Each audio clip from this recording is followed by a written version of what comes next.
They've been reported at dusk or in the dead of night, in clearings, amid still woods and fields in lonely farm country.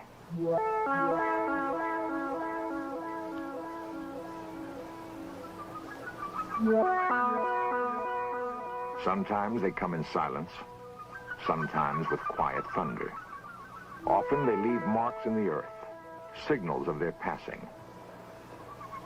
They've been seen but fleetingly, and their extraordinary presence creates a frightening mystery. In fields from West Virginia through Wisconsin to Oregon are the beginnings of answers.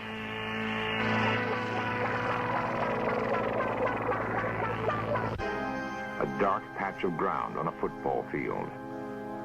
Normal people saw the object that made it. It begins tonight's search for answers.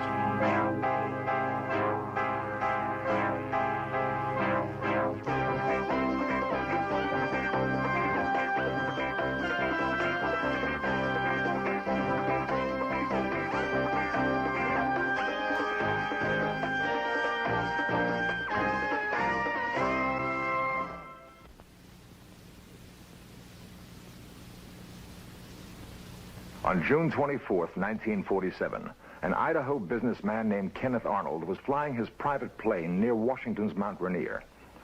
He saw 9 disc-like objects moving rapidly along the horizon. Arnold said they moved erratically, like saucers skipped across a pond. Flying saucer thus became part of our language. After the Mount Rainier sighting, unidentified flying objects were reported all over the country, an astonishing number of them. And the sightings have continued to this day.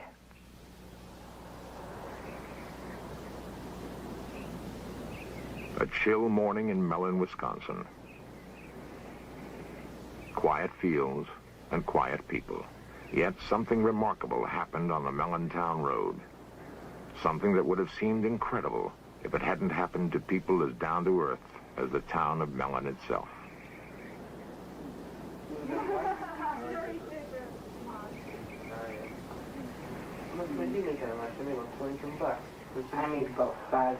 Philip Baker works in a mill, on the same job for more than 20 years. He's grown up here and passed on to his children a love for the land, a love for planting and harvesting his own crops, for cutting wood to warm the house in the long Wisconsin winters. He was an officer in his union once, but stepped down because it meant too much time away from his wife Shirley and their kids, Monty, Jeff, Jane, and John. The most important things to the Baker family are hard work and being together. They were together the most incredible night of their lives. It was March 13, 1975. I was carrying the 2 cats. I was walking to the garage. And I got by this corner, right by the house here. And I looked, and there was this weird object, funny noises, and it was really bright, and I didn't know what I should do. So I was going back and forth, and finally I threw the cat in the garage. And then I ran to the house, around the corner, and I couldn't get the door open. When I first saw it, I was standing approximately right here, but I couldn't get too good of a view of it because the brush and the trees are in the way. So then I went back into the house, and I got my coat on. My 2 youngest boys and Jane were following me. We went over here to get a better look at the object that was sitting on the road. And my curiosity still wanted me to get a better view of it. So we walked down. Of course, the ground was covered with snow. And my car was sitting here in the driveway. And of course, there were snowbanks on the side of the roads, and there's where I got my estimate of the size of the object, approximately 12 feet in diameter, but also with the markings in the snow. And I would judge the object at the center of it was approximately 6 feet high. It was like a turtle.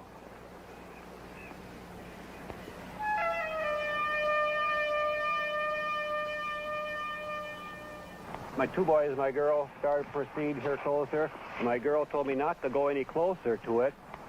She ran back in the house. He was going to go walking up to it, and I went back to the house and told my mom that he was going to go up there and get closer to it. And she came out and she yelled at him. My wife came out and hollered at me and told me not to be foolish and go any closer to it, not knowing exactly what the object was on the road. And of course I did get a very good view of it from here, as there was nothing blocking my vision on the road.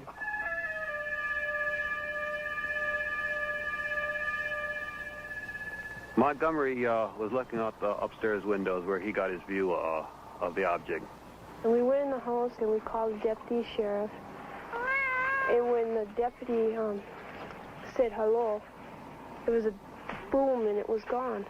I went out and I couldn't see it anymore. The sheriff came and he saw nothing.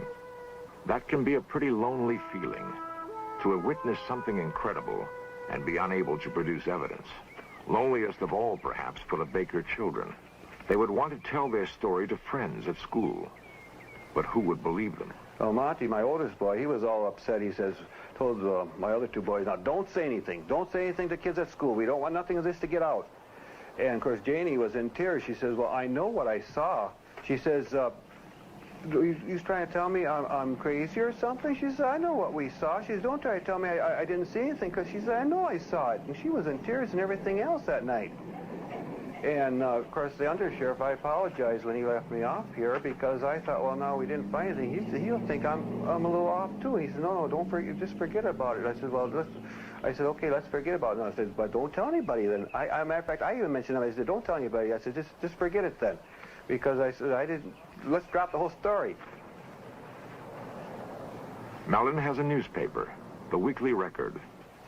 Editor Jasper Landry knows just about everybody in Mellon by first name.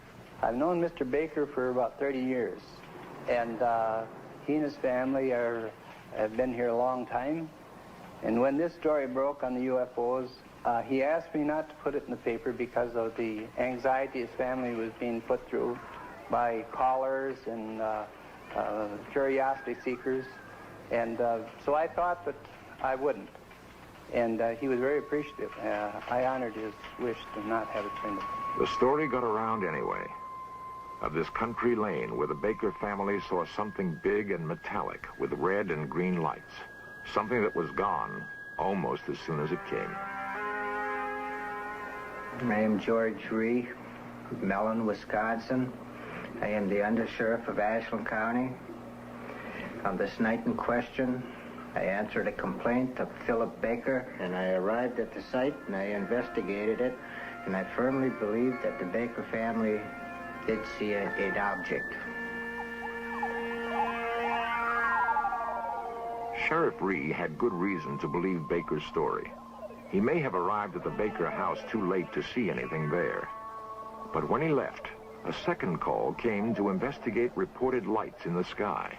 Ree and 7 deputies from 2 counties raced across country roads. Sheriff Ree would sight a bright object darting in the sky, call on his radio for another car to intercept it, and the object would dart away, sometimes to briefly join another hovering in the sky. One of Ree's deputies said the light given off by the objects was so intense he could read a newspaper by it. And when it passed over another patrol car, the police radio went dead. To this moment, no one knows what it was that George Ree and 7 county policemen chased that night in Wisconsin.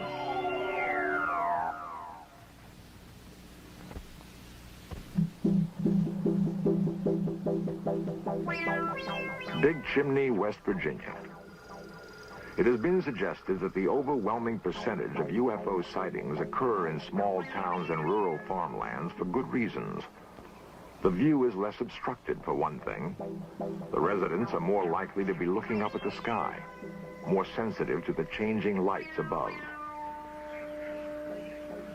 It's about 9:30 in the night. We were driving north on 119 towards Clendon, and my wife saw some intensely bright lights in the sky, and she commented that this was the brightest airplane light that she'd ever seen. I looked up, and there's this big diamond-shaped object with big flat ends set right above the treetops. Carol Critchfield pursued his UFO to the spot where he saw it set down and found marks that could have been made by landing gear.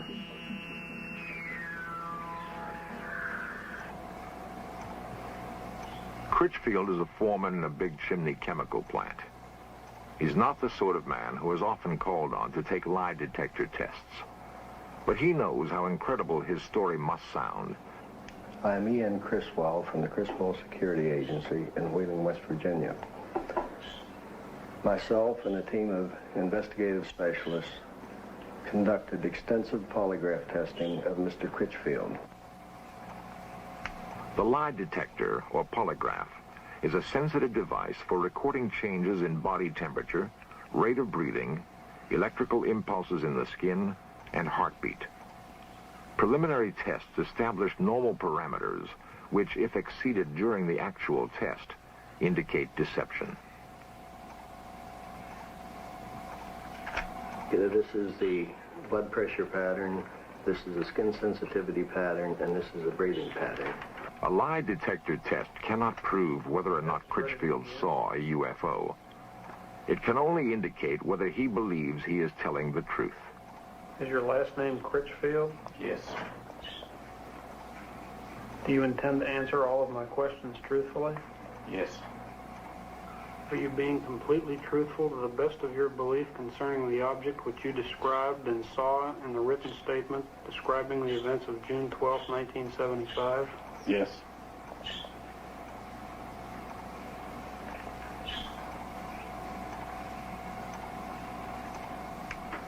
Are you being truthful when you say that in the first 35 years of your life you have never lied to a police officer? Yes. Are you being completely truthful when you say that you have no knowledge of how the burn spots and other evidence were created other than by the object described in your written statement? Yes.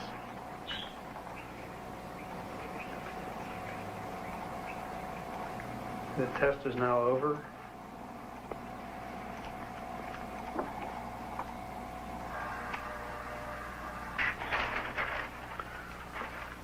On the first question here concerning Mr. Critchfield's name, there was no reaction in any of the tracings. And the second question concerning the, does he plan to answer all questions truthfully? Again, there were no reactions indicating deception. And question number 3 concerning the object that Mr. Critchfield described in a written statement previous to this examination, there were no reactions significant of deception. On the question concerning the burn spots and the other evidence left by the object, there were no reactions indicative of deception. And it is our opinion that Mr. Critchfield has told the complete truth about all statements concerning the object he cited on June 12, 1975. It would be unusual indeed if a man not noted for vivid imagination and guile could invent a story about a UFO and then control half a dozen involuntary body functions in such a way as to fool a sophisticated machine and experienced technicians. Much easier to believe that something extraordinary happened on a hilltop in Big Chimney, West Virginia. Something that touched Carol Critchfield's life and left him wondering.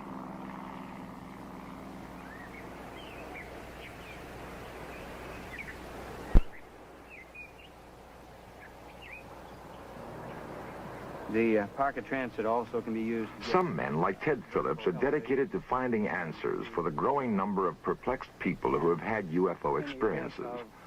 Phillips is an amateur scientist and UFO investigator. Neat little pocket penetrometer.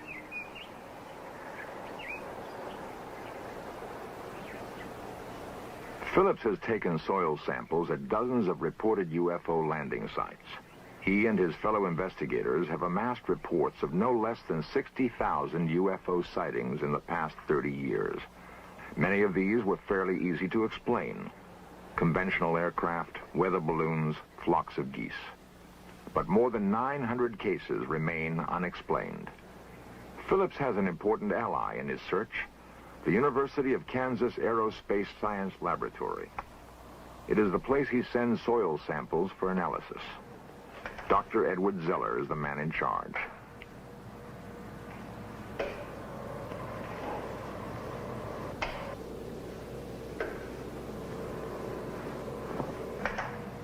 Zeller believes it would be unscientific to ignore UFO reports, and that the techniques of hard scientific analysis can be put to work finding answers. Medford, Minnesota. Medford provided Dr. Zeller with a test sample, and a remarkable story told by Janet Kay provides the background. On the night of November 2nd, 1975, I was sitting here doing my homework, and I looked out the window, and right above the blue building, I saw a UFO come down out of the sky. And it landed behind the building, and behind the building is a football field. It landed there. There were two other witnesses, Janet's mother, Helen, and her brother, Jerry. A lot of people in town saw it. I don't know how many people saw it and told us the next day that they saw this thing up in the sky. In the sky. As we pulled around the driveway here, I noticed up by the blue shed over there that there was something in the sky. So I pulled out of the driveway, and I said, turn down here, we can maybe get closer to it. So we just went over this way. And then you could just see it real good before the trees. It was definitely right there. And we just drove up here, and by that stop sign there, the railroad tracks, there's a fence across, so we couldn't go any further. And we just noticed it. It was just coming right in front of the trees, and we just stood here a minute till we saw it just glide over the top of the trees, and then it was gone. Well, a couple days later, after we saw the UFO go down, I saw a lot of people over here looking at something, so I came over here, and I found this big brown spot on the football field where the grass had been burnt. As you can see, the blue building is right over there, and the burned spot is right here. And it's right in line with the window we saw the UFO come down from. Now, this happens to be the sample from the Medford site, number 2, which does show some strange luminescence properties. And so I'd want to make sure that the sample that I'm dealing with is not in itself radioactive. And I don't find that it is. I don't see any evidence of increased radioactivity. Yeah, at the time, it wasn't scary. It didn't frighten me when I looked out the window and I saw it. I didn't get scared or anything. But afterwards, when I realized that what I had seen was unexplainable, that's when it started to get scary. And then when they found the patch on the football field, well, that got a little worse. Furnace ready to be inserted here into the light chamber. And now we've inserted the sample, which is on the electric furnace, into the chamber, and we're going to start heating it. It's been 6 months since we saw the UFO go down, and as you can see, the burnt spot is still visible. I just wish I knew what it was. Don't you think so? Yeah, I mean, if it was something, you know, from another country or something the Army was putting up in the air, I wish they'd come and tell us that, that this was it, and not just leave us out here thinking that it was something from some outer space place. I'd be satisfied with any kind of an explanation. Well, we're going to start off here by looking then at the glow curves, which I ran about 2 months ago on the Medford site. And if we look at the curve at the center of the site, we see that there's just a very small rise here. That is, the luminescence peak is very small. At the edge of the site, as we proceed along here, at the edge of the site, we discover the intense luminescence. Now, this luminescence that we are observing is apparently the result of some sort of radiation effect. It looks, at least, as though that particular sample at the edge of the site has been subjected to some kind of high-energy radiation. If I had never seen a UFO, I wouldn't believe in it. I wouldn't believe me if I were you. Because I have nothing to show you. I can't say, you know, I saw this. I just have nothing. All you have is my word. But there is more than just Mrs. Kay's word.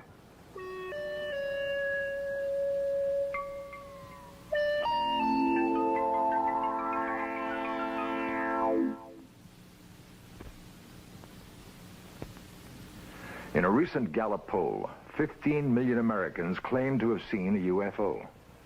15 million.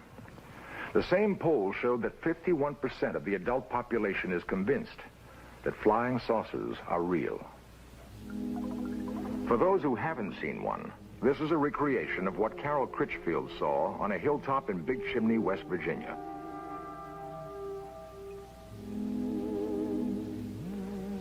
The artist used the same technique that a police artist would use in recreating the features of a suspect from the descriptions of witnesses. And this is what Philip Baker saw on the town road in Mellon, Wisconsin.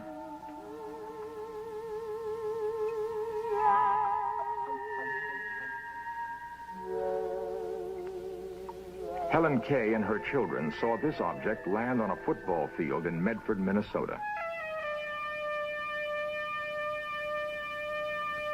The last systematic attempt by the U.S. government to investigate UFOs was conducted by the Air Force and was called Project Blue Book. Project Blue Book ended in 1968. The Air Force had by then investigated more than 11,000 UFO sightings and found explanations for all but 676.